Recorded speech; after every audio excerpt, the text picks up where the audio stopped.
I was chatting with someone right after George Floyd, and everyone was having conversations about their experiences with race. And it's incredibly traumatic to like relive some of these things. So I was like, why don't we make an anonymous video where people can share microaggressions that they've experienced in a professional environment, and then people could just play that so that people don't have to relive their own personal traumas all the Yeah. time with like their face, like having to say them in front of their teams. And it was such a deeply impactful, humbling experience. Like we listened to everybody videos. I worked with the production team to figure out exactly what snippets we wanted to put together in what order.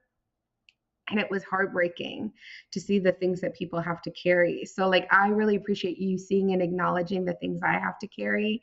And it reminds me that so many people carry so much. And we're talking about like a race in this context, but it could be you're navigating being a caregiver and you feel really isolated and no one is talking about that. And you have to carry that in your day to day. Like, so many people are carrying so many heavy things and don't have a space to talk about them.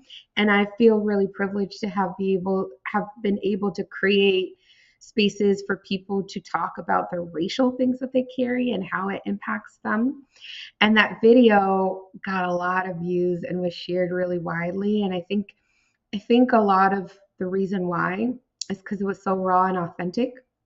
And I don't think people are used to raw and authentic conversations in corporate spaces.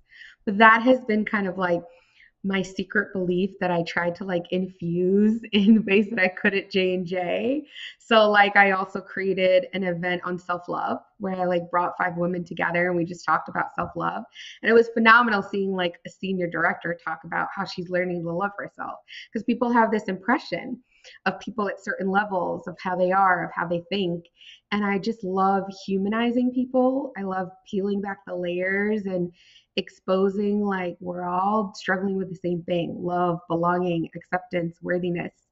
And it's just in different forms. And so, to what you also mentioned, I got the opportunity to work on a project that was about creating medical illustrations. We found out that 5% of textbooks only have illustrations related to Black people. So for the longest before I started that project, I thought psoriasis looked red and patchy. Psoriasis would not look red and patchy on me. It would be gray. And I had no idea because I'd never seen that in a commercial. No one had ever shown me that. And so we built the largest library of medical illustrations featuring people of color.